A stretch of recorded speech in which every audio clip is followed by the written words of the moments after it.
Welcome to the RSP Boiler Room. I'm Matt Waldman with the Rookie Scouting Portfolio. Today I was looking at some tape from Old Dominion running back Ray Lawry, and I thought this one particular play was a terrific example of pre-snap, post-snap decision-making from a running back, how he reads the formation and determines whether to stay inside or bounce outside. Oftentimes we talk about running backs bouncing outside on plays in a negative light, especially in the college game, where oftentimes these players rely too much on their athletic tools and not enough on the conceptual reading of the field and processing what's going on in down and distance situation so that they're making mature decisions to keep their offense on the field, or at least in positive or less negative situations in the succeeding plays.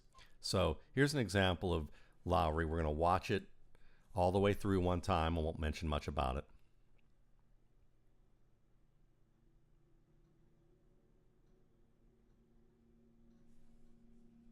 Pretty nice gain there, right? So let's look at it one more time all the way through. And what you're going to see here is a nice little bounce out to the edge. He's going to get the corner with this nice little move. Breaks one hit, second wrap, third wrap.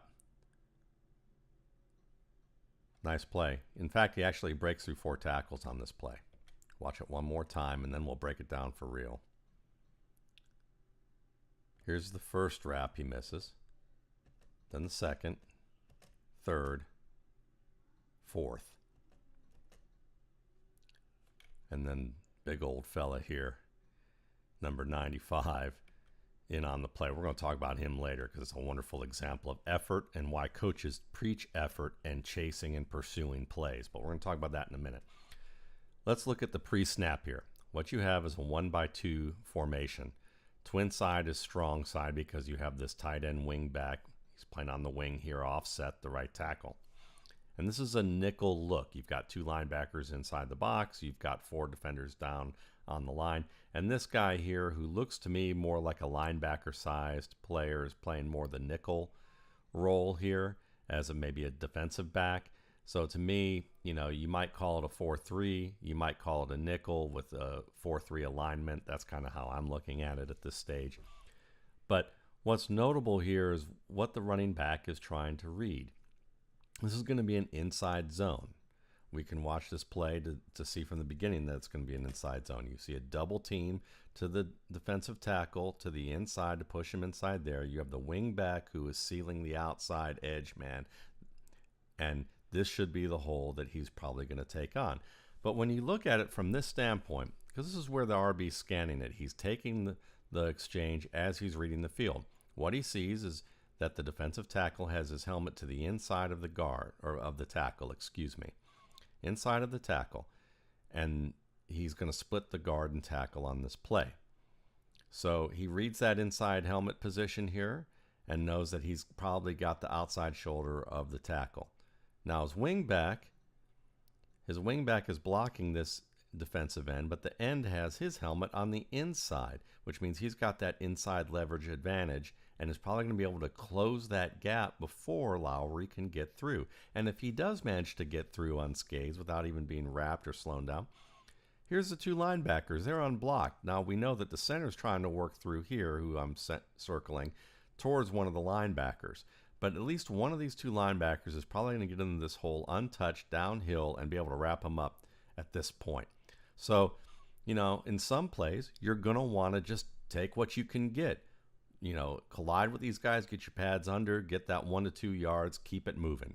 That's fine. Just kind of like a quarterback who throws the ball out of bounds on first down. No one's going to remember that if you can stay on the field and continue to post long drives. At the same time, look at the alignment here. You've got deep safeties 12 yards off, or at least 11 to 12 yards off. And you have this cornerback on the outside who is playing about 8 yards off to this edge. And because this is a 2 wide receiver alignment on the right side, he knows he's got blockers to seal this edge enough. And because this cornerback's playing deep, maybe he can bounce this outside and be able to get downhill and have a one-on-one with a cornerback rather than a one-on-one against a linebacker, and have more momentum, speed, momentum-based power into his feet and to his stride as he's making that turn to the outside to take on this lighter player who's probably not as good of a tackler as your linebacker. So that's exactly what he does. He bounces this outside. You can see at least the slot receiver pick up one of the defenders. And then he has a one-on-one with this cornerback coming up here, and he's got a good downhill burst, and he's able to make this nice dip inside to turn the corner, run through the wrap, break through a second wrap using a nice job with the forearm, then running through a third wrap here, then the fourth wrap, and gets another 5 to 7 yards on the play before the tackle breaks him down. So from a reading standpoint, I really like what I see here because it shows that he's understanding what's going on with the entire formation and why this was a good risk to bounce it outside. You can see it all playing out here. I mean, when you can get downhill and you have the downhill advantage right here and you have a backside linebacker who's trying to work down here and you've got the speed built up already, you're going to be able to run through a hit if the guy doesn't wrap. And here's that backside linebacker. I'm circling him here. He's working downhill. Even though Lawry runs through a wrap there, he still has the momentum that if he's not wrapped, he's going to be able to maintain position through a hit like that. And then I like the job of the little flipper there with the inside arm to pull through that. And a good balanced touch. That's when you, again, put the arm into the ground as you're falling to maintain your balance. Very good job.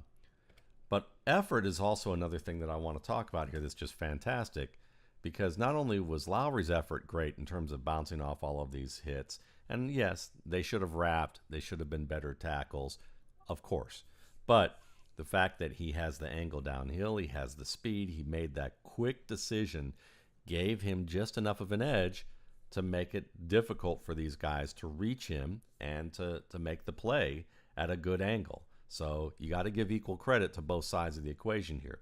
Speaking of credit, let's talk about old 95 here, this big old nose tackle who's getting double teamed.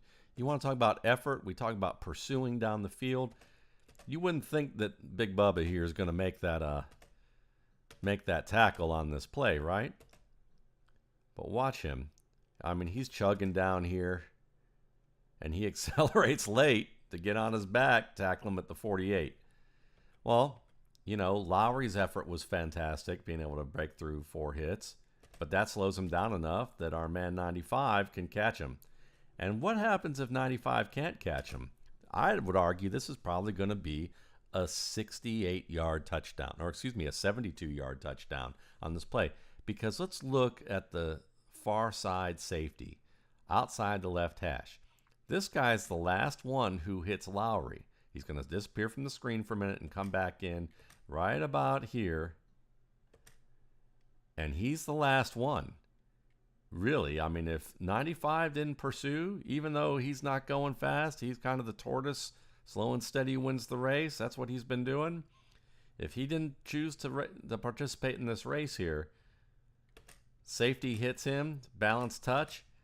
Number 9's going to probably be able to take on this pursuing defensive back. And Lawry's up the sideline with nobody else left. But that's why effort pays off, because effort creates opportunity. It often creates opportunity, and this is a good example of that. So we're looking at a number of things here that are nice. I mean, we see the balance from Ray Lawry. We see his burst to the edge. We see, more importantly, the decision-making to read the field and understand that he's got a soft corner here, so he's not going to be able to set that edge as quickly. He's got blocking in the twin side here. He reads the field first to where he's supposed to go, understands how that looks, and knows that he's got a good opportunity to take the risk outside. And he nearly breaks this thing 72 yards because he beats this far side safety. But at the same time, we get great effort. That's equally great effort from the defensive tackle, who normally wouldn't beat Lawry in a race 99 times out of 100 on a football field. But because he's making the effort and Lawry had to go through 4 different men, he saves a touchdown on this play and keeps the game close. Thanks again for watching. For more RSP Boiler Room videos, you can check out my YouTube channel, the RSP Film Room, and my blog at www.mattwaldmanrsp.com. Look at that. Here he comes, man. Look at that big fella rumble. Nicely done.